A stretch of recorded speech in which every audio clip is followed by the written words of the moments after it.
We didn't expect this from the Prime Minister today, but with hate speech spewed out on a weekly basis at those so-called peace marches and with racist slogans projected onto our great public buildings, his unprecedented intervention tonight was welcome.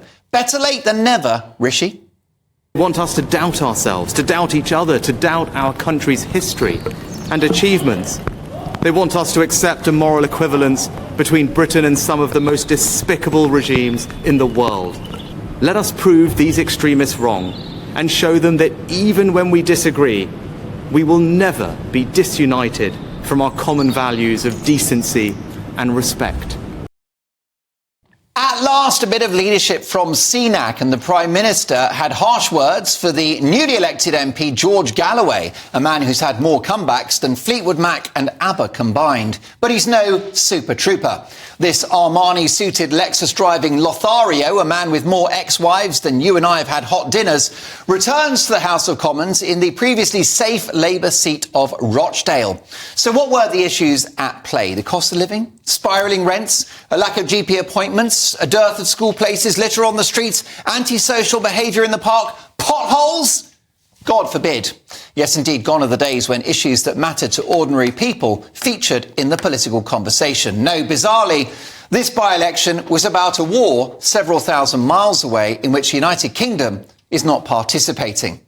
A decisive number of British Muslim voters in Rochdale were likely motivated to support George Galloway, given that he was the only candidate making a clear commitment to an immediate and permanent ceasefire between Israel and Hamas in Gaza. Now, that is democracy, and Galloway argues that he is the duly elected Member of Parliament with a popular mandate, and he rejects Sunak's criticism. But Galloway's success tells you that as demographics change, in the years to come, religious and cultural battles will shape not just the national conversation, but the very makeup of our Parliament. It's my view that Galloway has manipulated the war in Gaza for his own political ends. And in my view, the PM was right to call him out.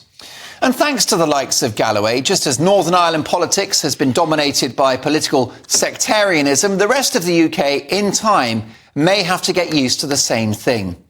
The Tories and Reform UK were non-existent in Rochdale, but that's not the story.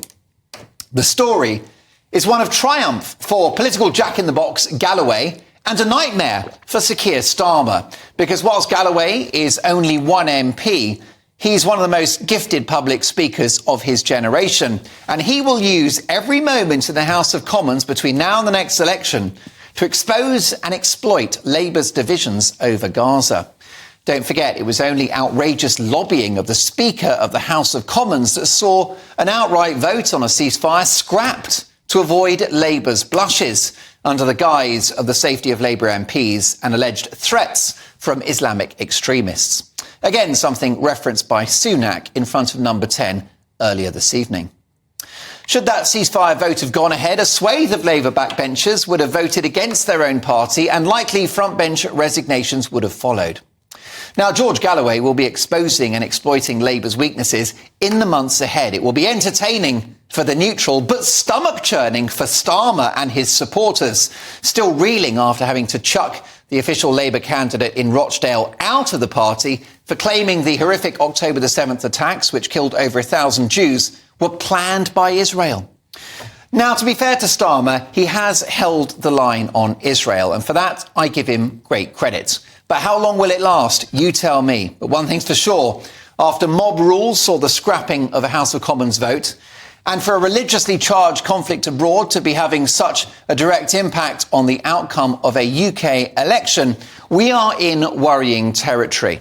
At last, however, we're seeing a kind of strong leadership on extremism from Sunak that many have craved for a long time. I'm curious to see how Sir Keir Starmer, probably our next Prime Minister, responds. Will he be as firm? I won't hold my breath.